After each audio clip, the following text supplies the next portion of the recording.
we are truly in a cool time. I love that it's opening up this portal of passion for you and that you're going back to your childhood. I always go back to my childhood whenever I'm like scratching that itch. I always go backwards. I go right back to that kid who was just escaping reality and wanted to use. That's when your purest state is, and you're just curious and wanting to know more, and you don't care about all these other things. And yeah, when you fulfill those, you're just like, yeah, yes. Right.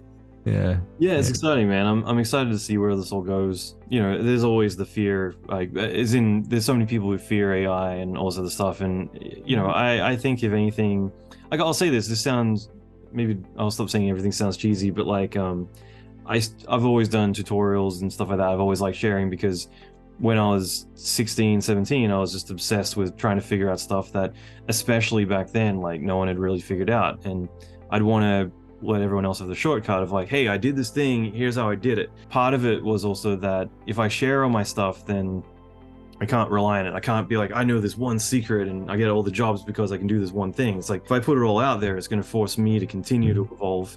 Otherwise, I become that one-trick pony. I know so many people I've worked with in the past who they're good at their one little thing, instead of being no, put it all out there, and it means that you've got nothing. So you're going to constantly need to better yourself, otherwise you will go stale.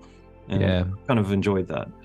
If I stripped away, say, your job and your husband duties and your friends and all these kind of things, what's your day look like? If I were to say all of these things are sitting in the background, what are you doing today? I don't practice this, but I think it would be being around other people. To me, it's creating. It's all the creative things that I do. I do what I want to do. I'm fortunate that way. There's not a part of my life that I'm doing that I'm I hate doing this, or I shouldn't be doing this. Otherwise I wouldn't be doing it, and I'm fortunate enough to kind of be in that situation. But if I wasn't manifested though, right? It's been pretty absolutely manifested. Yeah, hard work and there's definitely, I've put in the time up front to get to that point. But if I wasn't doing that, I think it would be spending time with other people. Is definitely for me. I love catching up with people. This is something I'm definitely going to cherish. That to me is the kind of what I like to do in my spare time, is either some alone time to think, because I feel I don't, there's so much noise out there, but otherwise it's being around people and getting just to appreciate new experiences. I think it's both. I think I call it the bringer of love, life and death, really. I think of it as that it's killing off a lot of things that we don't need, and some things we probably do need, and then it's giving birth to another thing.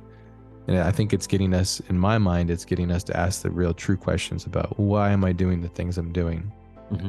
What is my self-worth in this world?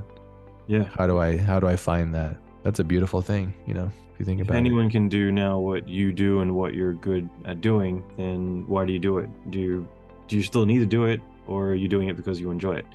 Yes. Yeah. If you're doing it for likes and followers and all these sad things that you've fallen down into this well of vapid self fascination, then you realize quickly oh shit, this is a false fuel, and now I'm stuck in outer space.